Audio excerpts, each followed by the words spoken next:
Welcome back to NFT Talks podcast. I'm your host, Sean, and today's guest we have Micheal. Now, Micheal is a co-founder of a project called Chestr. Now, Chestr are doing so much great things for the NFT community.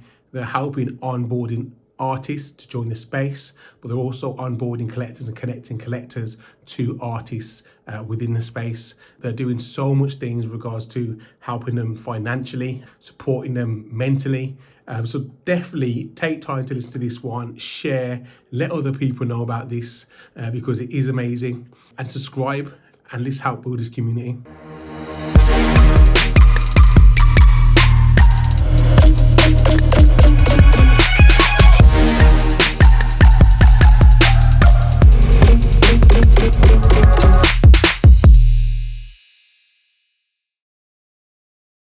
Welcome back to the NFT Talks podcast. Today, I've got a guest and he goes by the name of Micheal. He is one of the co-founders of Chestr. Now, Chestr is a great project. They're something that I'm very passionate about. They're doing great things within the community. It's built for the community. But before we get into that, Micheal, just give yourself a short introduction and say hello to everybody. Hello all, and thank you, Sean, for having me here. So I'm one of the co-founders of Chestr. We're building a social marketplace to democratize NFT discovery through gamified engagements. So we help artists monetize their work by bundling content into loot boxes, in short. So for emerging artists who are drowned out with little exposure in sales in the space, we help them bundle their content alongside each other as digital loot boxes. And for crypto curious buyers who are priced out without affordable access to high quality NFTs, we help them discover new favorite artists, essentially. So that's I know you just jumped straight into it. Like, that is so important in the space at this point. I don't want to kind of brush over that. I mean, obviously, in order to help the NFT space grow, there is a lot of teething problems that need to be fixed. And I feel that artists may enter the space and see, obviously, that people being successful, but don't understand that there's going to be a marketing and obviously you've got to do the sales side of it, and then also the flip side is collectors entering the space, so you're connecting both you're the artists to the collectors and kind of like pleasing both sides. Is that right? Exactly. Yeah, I think it's a very important problem to solve, because you can think of this as a problem with the inefficient market that's going on right now. Like the whole NFT space is very new.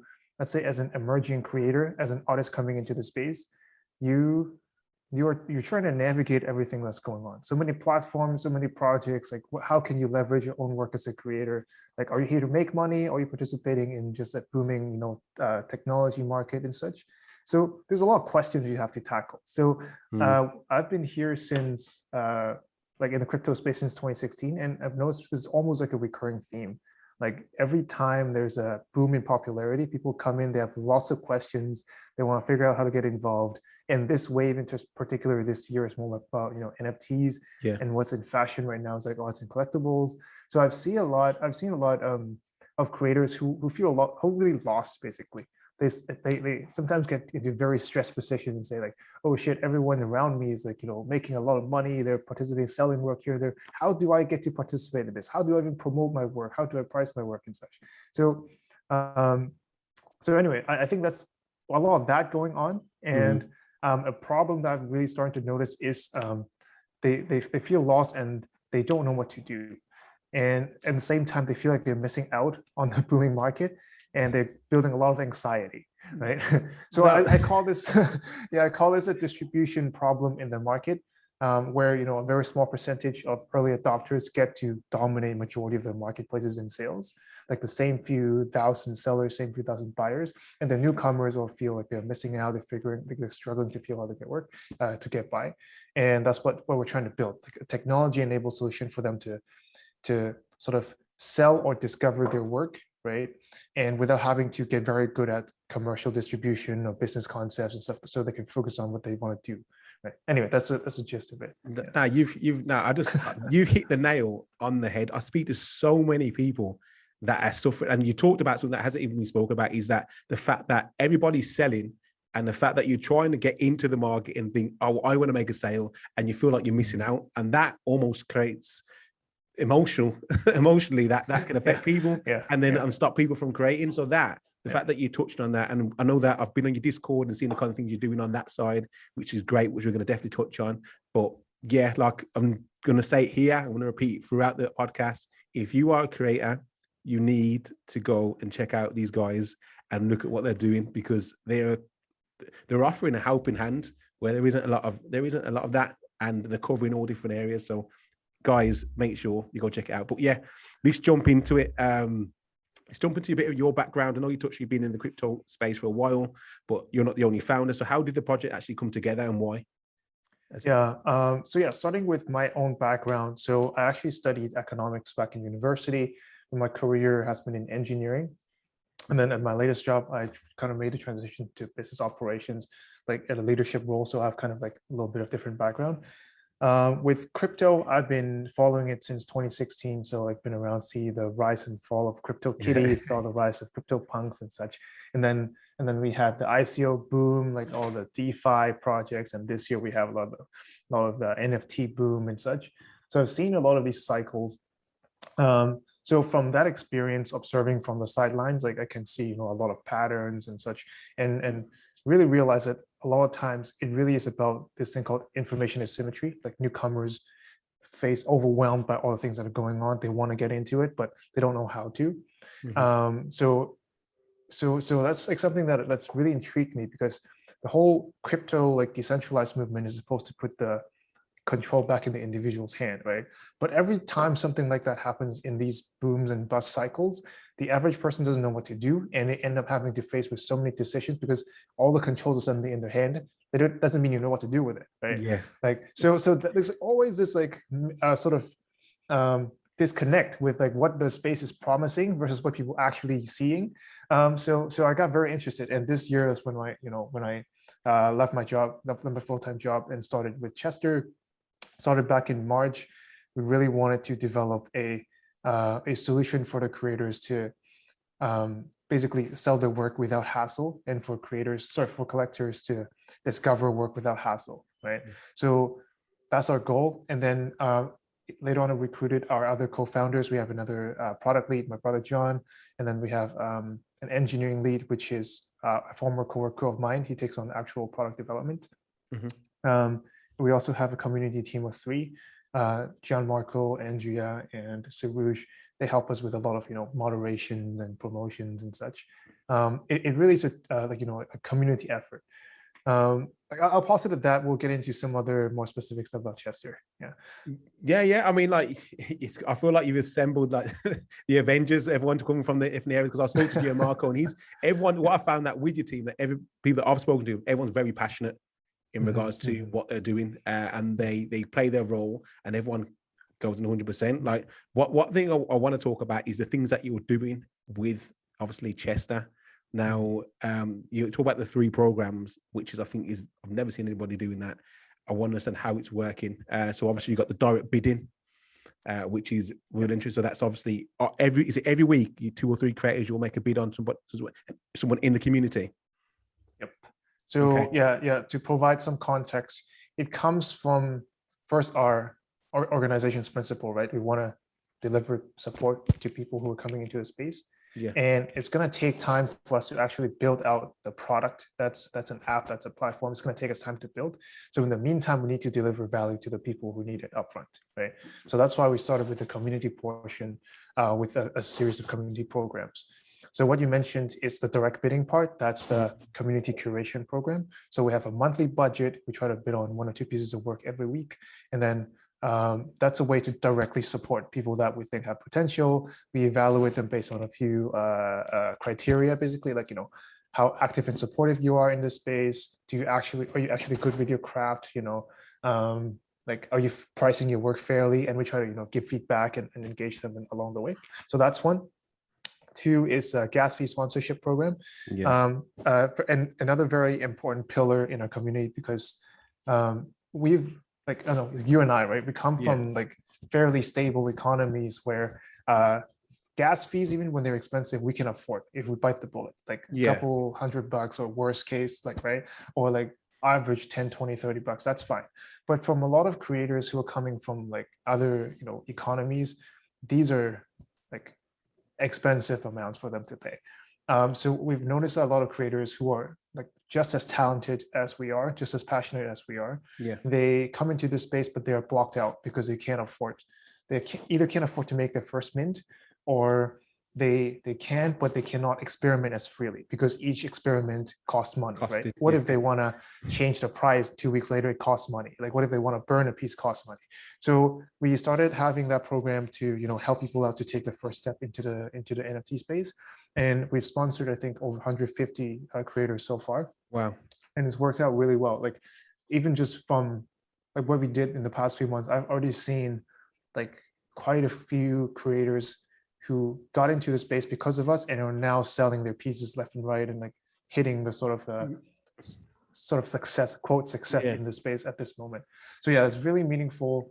And then three, we have the third program is a content bounty, where we sort of outsource our own design tasks and some of our network artwork commissions. We post a bounty of requirements. We announce a reward, and then people in the community submit their designs and artworks, and then we pick a first one. That's how we got our own Twitter banner. That's how we got our mystery chest design, and then we always have these ongoing. Yeah. Anyway, so yeah. Yeah, I feel like it's just a strategy. I don't know if this was planned or the way you've kind of structured this whole this community is that you've got them working in a way to work in a good manner, obviously, and you'll get rewarded. But then also you're creating stuff for the community, but the community are getting rewarded for that because they're helping you build. So everyone feels a part of what's going on because they're involved, and everyone's getting rewarded.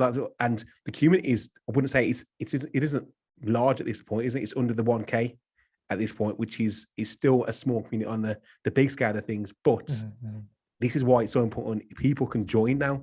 Like, people are accessible. You guys are accessible. I see how active your Discords are and whatnot. Like, everybody wants to help. So it's so important. It's so important. So like, again, as I go through this, I'm going to put a little alert out there to say, guys, you need to join the community.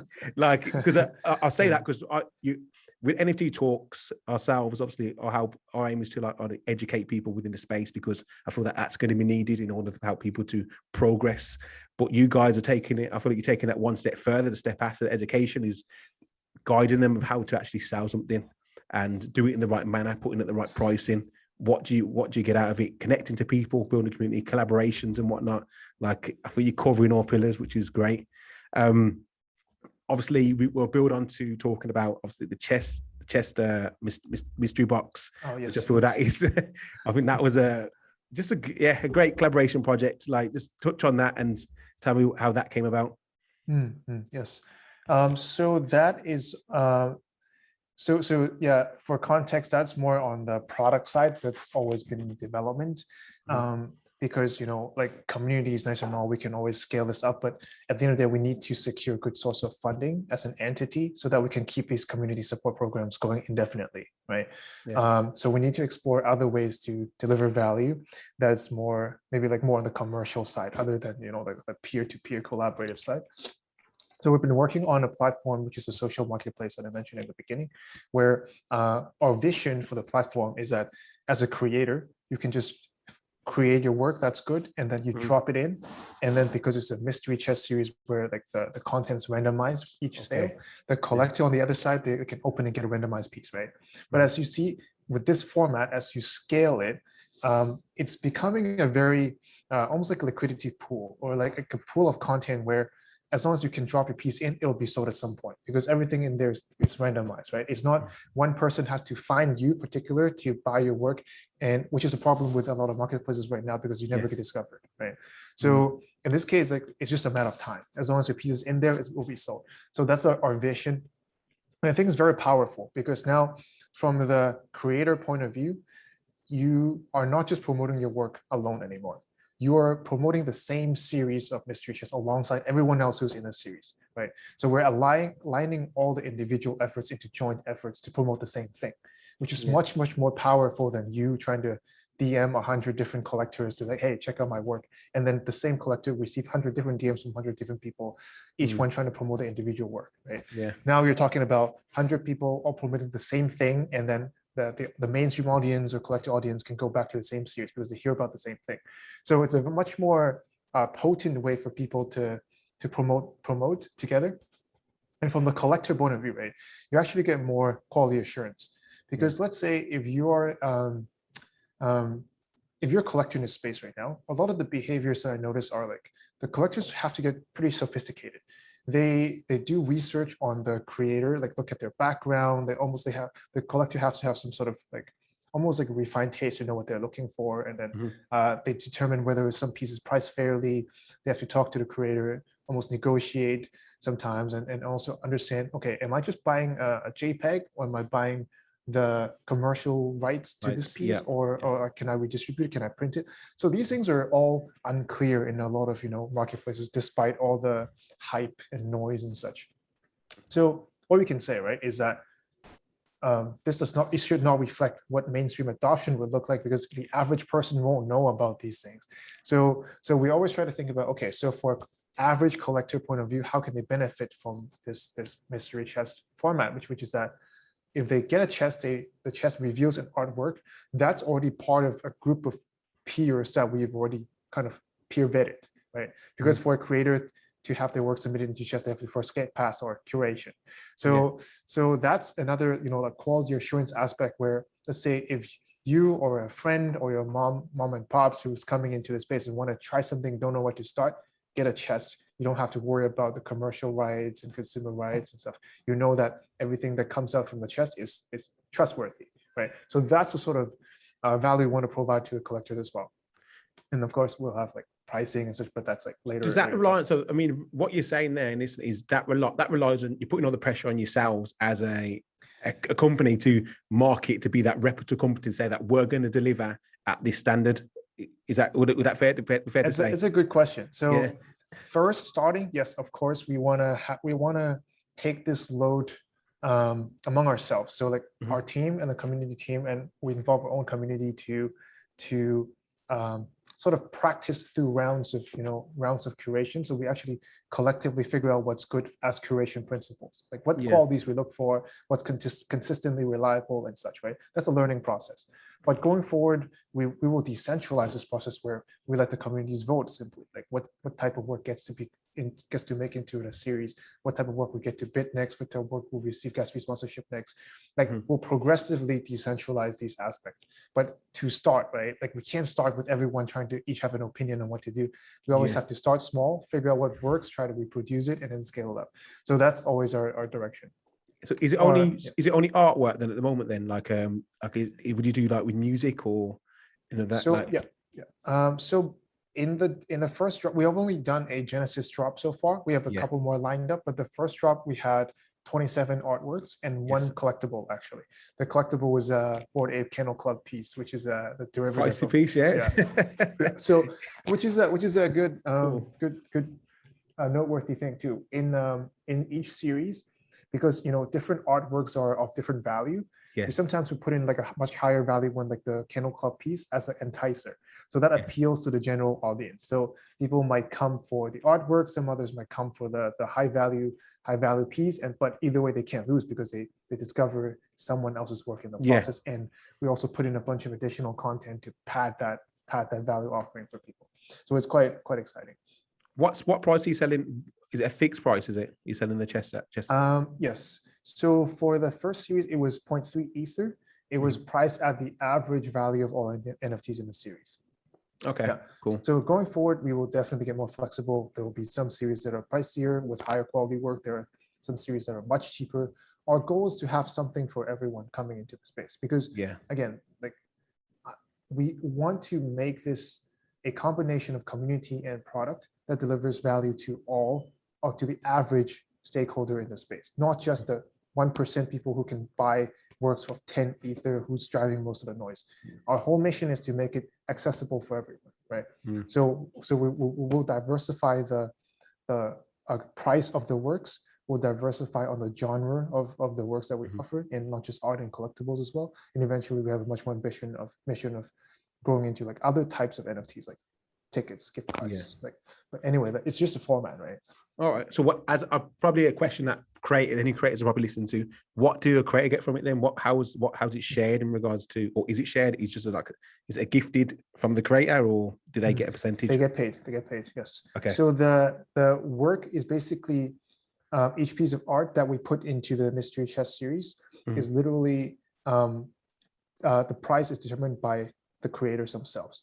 We just determine whether it's fair, and we help them adjust a little bit, but it's their work. They get paid for selling it. We just take a small percentage commission to cover our own cost, and that's it. We didn't even make a profit in our first drop, because that's not a goal, right? We're just trying to like make sure we learn as fast as we can, iterate on the format, so that we can do something that we can scale and reproduce 100 times, 1,000 times, so that we can touch as many people as possible.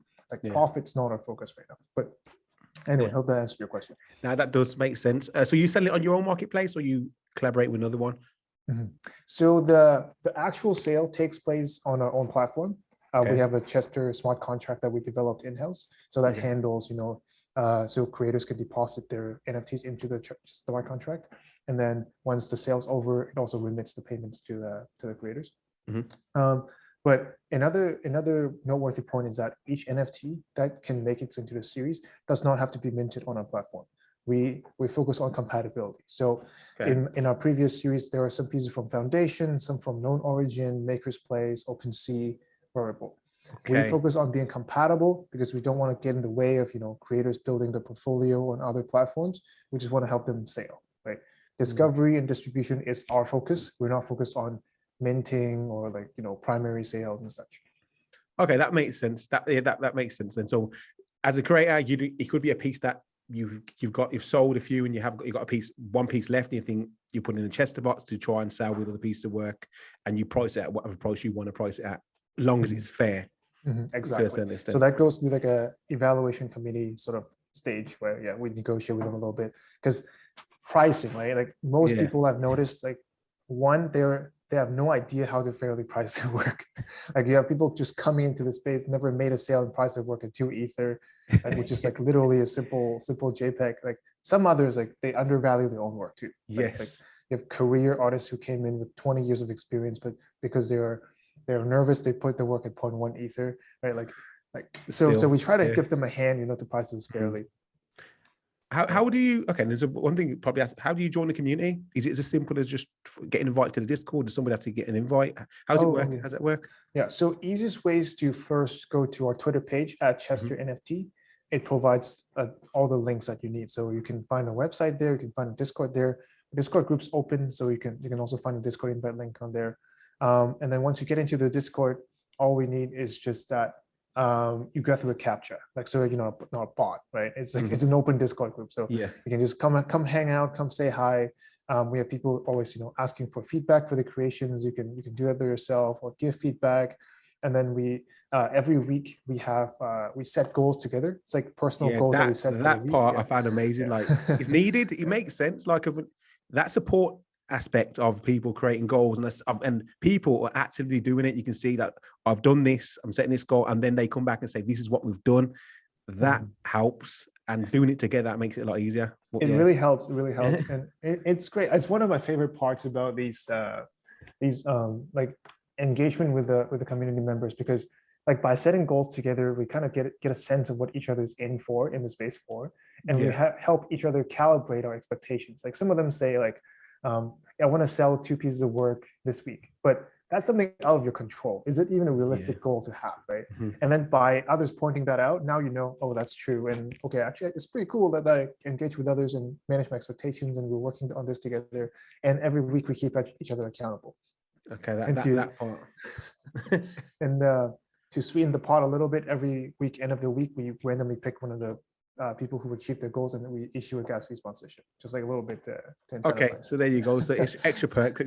And another thing that I really liked is the morale support, which is this going to happen. Like people struggling, whether they're having a bad week and maybe not getting any sales, or like that side of it, that having a place to go and just vent, and other people just lending a word of support.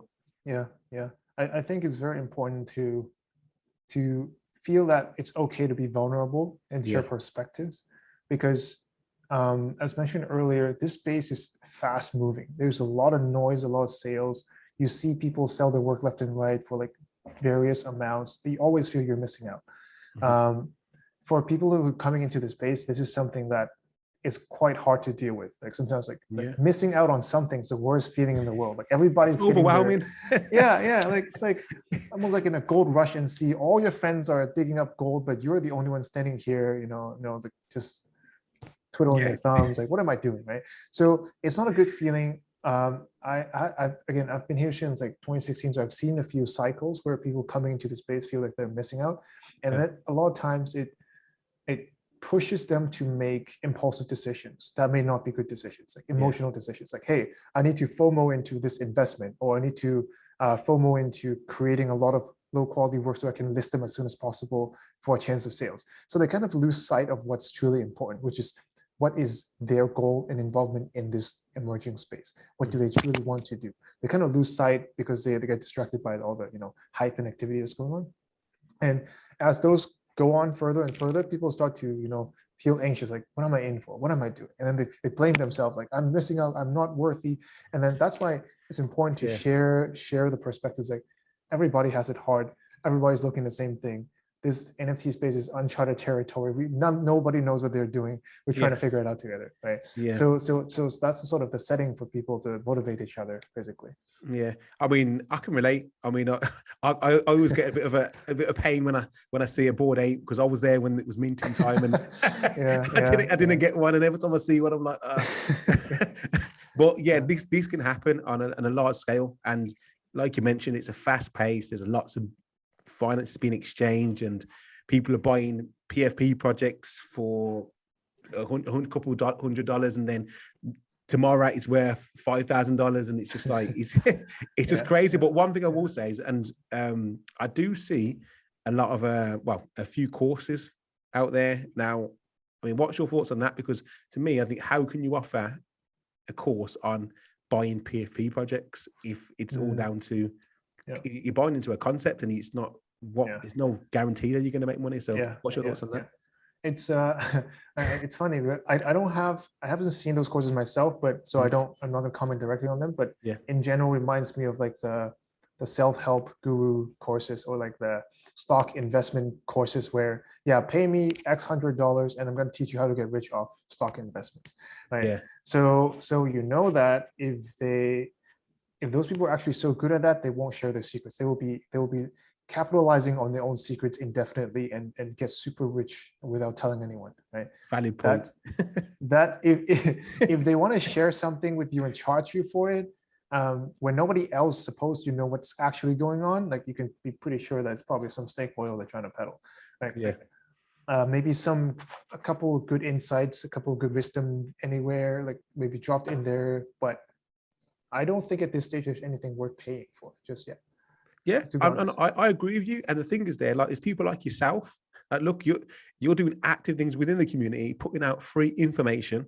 I've connected with myself, NFT Talks, and other people are actually putting things out there. And you can go on YouTube. And I mean, okay, to a certain extent, YouTube, not everybody knows what they're talking about, but there are places. You've got to find a place and communities and speak to people. That's the best thing to do.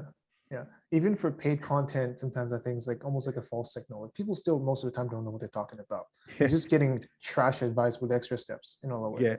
Like, it's at least for now, because again, like, it reminds me of a few years ago, I saw people offering like cryptocurrency investment courses on like Udemy, on some of the online certification websites, and then a year later, that standard that they were teaching was out of date. Like, there's no point.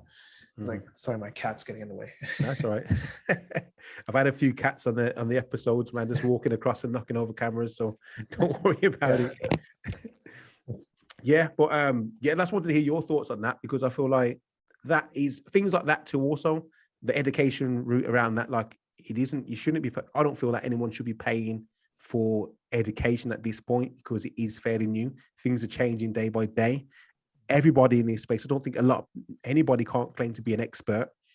Personally, I mean, there are people who are very knowledgeable, but experts, I wouldn't go that far. What's your thoughts on that? Unless you're going to say you're an expert.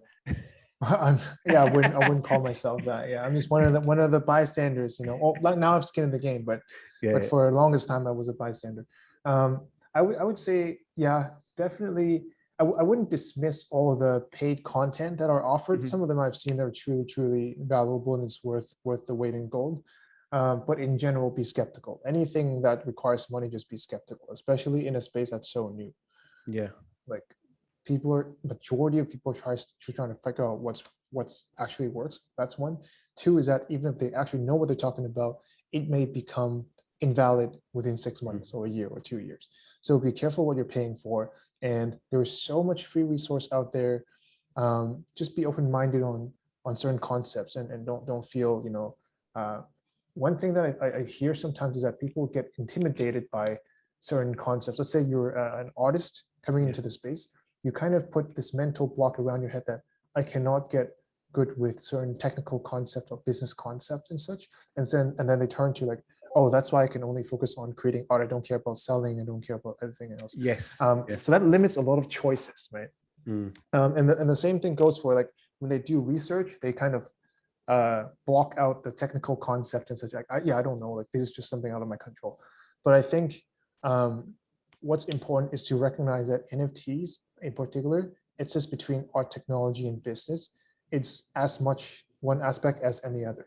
So don't dismiss all other domains and just talk to people from various domains. There are some, legal chat Twitter spaces that pop in, like love those, right? Like take advantage of all the free resources available and open your mind to learn about these things. Like trust yourself. You haven't learned about these things in your life just yet, but never too late to start, right? Like just find a mental blueprint and start putting concepts onto that blueprint and say, oh yeah, this is a business concept, this is a technology concept. And once you accumulate more enough, you can now start drawing connections and just a really valid way to learn.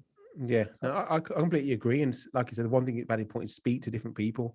Everyone's going to have their own experiences, ups and downs, knowledge-wise, and taking that knowledge, it may open your eyes to other opportunities, things that you never even thought existed or were even thinking about. Yeah. Because like I said, we're just touching on art at this point, but NFT is a lot more than that. It's a technology that can be attached to anything. So what do you think, apart from art? I mean, where do you feel that the NFT space is going in the next, say 5 to 10 years? Where do you think it's going to be? What kind of thing, what industries are going to disrupt or be disrupted?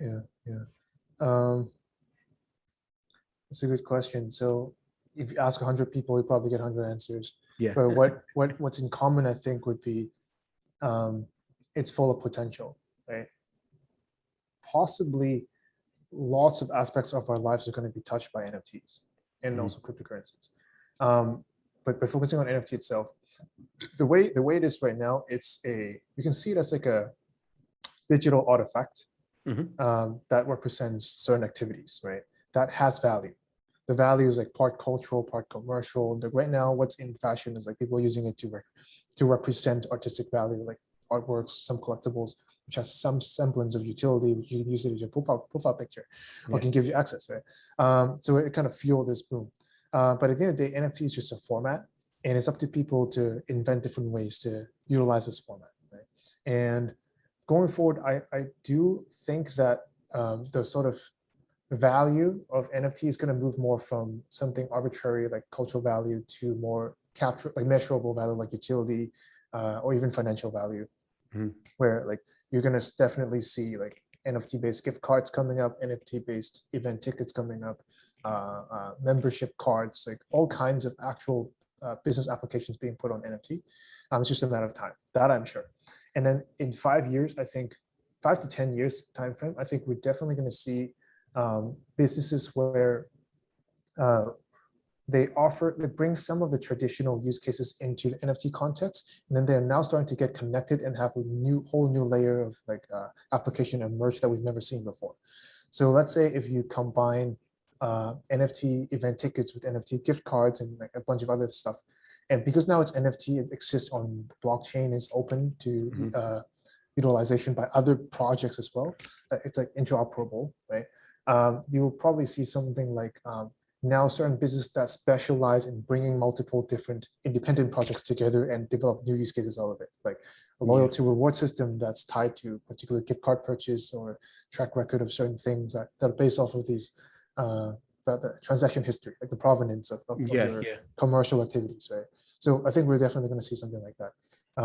Art, arts and collectibles, of course, they'll be around, they'll keep growing, but the percentage dominance relative to the overall market is going to shrink over time, I think. Yeah, I agree with that. I mean, what added on what you just said there, do you feel that dynamic NFTs is going to be something of the future added on with how businesses are going to use that? Yeah, I think so. Like that, or like applications of NFTs. Like NFTs as a format can be more dynamic, yes, but the applications of these NFTs as well, like just different combinations. You just mix and match use cases and come up with new business possibilities, right? Yeah, I think we're going to see a lot of like extra value add because of the interconnectedness of all these projects. Yeah, like things that we've never thought of, like probably can't think of for now. Yeah. So what I'm looking forward to is that, for example, okay, then say related to sport, for example, say if you go into a World Cup finals football match and you can buy an NFT ticket for that match, but you can buy either if it's England winning or Brazil winning the NFT. And if they do win, then you get a special NFT off the result. So that based off live results. Does that make sense? Yeah. I think these are all good examples, which brings up an important point, because as all these different use cases come up, the average person, you're now going to have to deal with probably thousands of NFTs in your wallet at the same time. So there has to be a good like management solution for it. Like for you to categorize, these are about consumer products, these are from daily necessities, these are from entertainment and such, for you to effectively organize, because each NFT may come with its specific features, right? Yes. Even right now, we're already seeing some of that. Like if you purchase 100 different NFTs from 100 different collectible projects, each one comes with specific perks and rewards. Some of them have airdrops, some of them give you Discord access.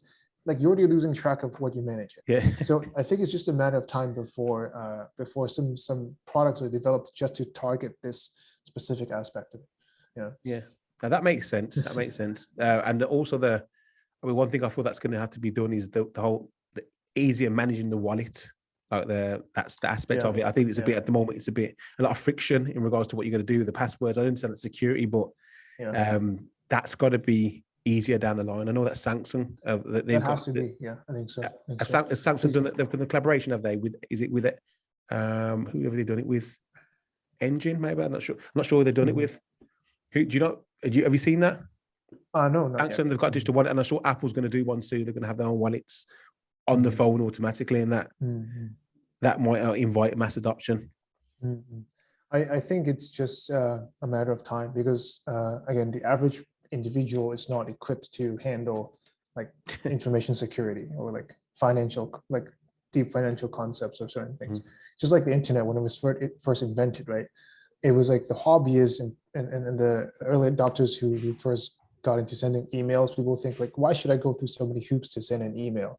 Or like, what's the point of making a website? Like I have to sit down, connect to a device to view certain things. But now it's just everyday life. So you don't have to understand what HTTP is. You don't have to understand what SMTP is. Like IP, like average person doesn't understand any of those, because those are abstracted away by like, other more direct consumer facing products. So those are like quality of life improvements. I think it's just a matter of time before we'll get there with crypto products as well. So what NFT wise, what are you collecting NFTs yourself? And if so, what are you collecting? What have you got? It's mostly arts and collectibles. I have a couple apes myself. I like some like cool cats, bulls on the block, like a few of those, a lot of women. You got some good ones then. You definitely got some good ones. Gotta jump in a little bit, when everyone's also having fun. It's great. And then personally, I also collected some art pieces, again, like just to support the creators who are coming into the space.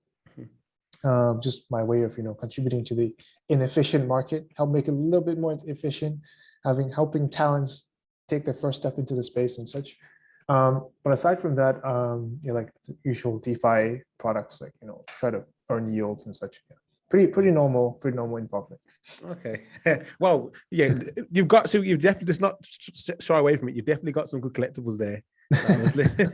I'm a bit jealous at the moment, but I'll leave it there. But last thing I want to touch on is the metaverse. Obviously, this is something that a lot of people are talking about. The VC world, everyone's investing in it. I know Facebook made an announcement talking about they're going to do the metaverse. Obviously, mingling with VR and AR and stuff like that. So, talk to me about that. Where do you see that going, and what involvement is it going to have in regards to what you're doing?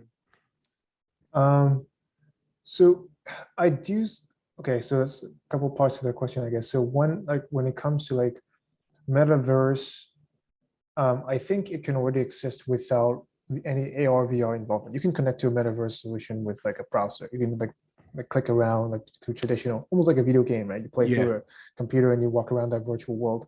VR and AR is going to make it much more immersive, so that for the average person who uses that, like, it feels like you're living in a separate world instead of just playing a game or such, right? So either way, I think we're going to see a lot of new forms of economies emerge in it, like entirely virtual items, like where you can decorate your own in-house space that's you can call yourself, and you collect digital collectibles that you can now display within your personal space in virtual world. And these are all things that are kind of like representation of our usual existing reality that can now be replicated virtually. Things that you hold dear or normally wouldn't have a lot of easy access to, now you can get very creative, right? And so like those things, and then virtual real estate, because now a space can be used to generate value now. So the space itself probably has value. So people will trade a lot of those. So basically a lot of new forms of economies emerging that exist only virtually. That's going to be very interesting to see. And of course, gaming, kind of like the movie Ready Player One, you know, like you keep that's a classic example. Like the characters, like your avatar, your identity avatar, the actual engagements or actual games that you're playing with different virtual worlds. I think there will be some virtual spaces where game publishers directly create their in-game headquarter in there and then release their games in there. So instead of buying a physical copy or download a game, you go into the metaverse and go into that space, right, to play that game. So I think it's very, very likely that's going to happen. When it comes to Chestr, we specialize on distribution, right? So there is a possibility where we start supporting virtual items distribution. So we start putting these into a mystery chest as well. So people who are coming into the space, they don't know where to start, they can still use it to discover new content. Because our goal is to, again, democratize access to high quality NFTs. So let's say if you're just coming into the NFT space, there's so much to discover, you don't know where to start. Just get a simple chest and reveals 3 to 5 pieces of content. Just start with those, right? Now you have the background of those projects. You can learn more about it. Cool. Like some of them you like, some of them you may not, and then try another chest and then discover more. That's like a much more no hassle way for the average person to get started, right? You don't have to worry about, oh, so should I go to this project on Polygon or Ethereum or Binance Smart Chain, blah, blah, blah, blah, blah. We're just trying to make it easy.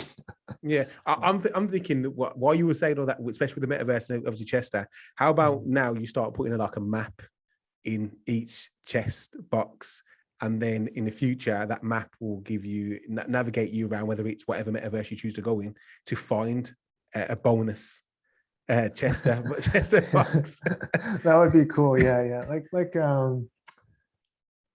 almost like a treasure map, like really like a treasure chest and treasure map relationship. The hunt, like the hunt, man. I think that'd be cool, man. Like, or even if it's a case of like, if you do, when you have events in the metaverse, or I mean, do you have any live events actually? I haven't asked that. Do you have any live events, or you look at having live events? Not like a digital exhibition and such, but we had like only like Twitter Spaces and opening party and such. So you plan to do that? You plan to do that? We hope to do that. Yeah. Eventually, when we have more resources, like right now, the whole team, like the 3 of us, we've been working like literally 12, 14-hour days for the past few months. Like we're trying to, manage the community part, figure out product development, come up with an investable model so we can actually get resources, to scale up our product. Because we want to be here to stay. It's not just some like fun project that we run for a few months and then call it. We want to scale it indefinitely. So a lot of work to do. Later on, when we have more resources, I would love to, have more fun times like virtual parties, all sorts of things like treasure hunts. Yeah, That would be treasure hunts, amazing. live treasure hunts with your phone and that and AR, and look for Yeah. the treasure box at the actually event. I feel like that whole I'm looking forward to that whole gamified aspect to everything, whether it's music, fashion, art, like the just bringing more than one use case to just evolving. So I'm looking forward to that, and that's for me. Bring the kid out of me, you know what I mean? Me too. That'll be fun. Yes. Very fun, but yeah, man, like you guys are doing amazing things. Is anything that you want to say that what we can look out for in the next few months, project wise, that we should be looking at from yourselves? Yeah. So as mentioned, we've dropped one Genesis series so far that was featuring 28 chests. We are lining up another collaborative drop with one of the potential partners in the space, and that's going to come out about mid to late September. And then another one after about October time. In the meantime, we're rolling out a lot of new community support programs. So if you're interested, whether you're a collector or creator, come check us out. We're just getting started here. Yeah, you definitely are just getting started, but doing amazing things. I will put your Twitter, all your handles down in below. Thank you for coming on today and sharing what you guys are doing. I think it's amazing. And creators, once again, get involved. I don't know what you're waiting for. Like, this is the space. It's at no cost. They're actually offering so much value at this point. You better do it before they stop. But thank you again. Obviously, guys, keep in contact and we'll talk some more. For sure. Right. Thank you for having me. It was great. All right, everyone, stay listening and take care. Bye.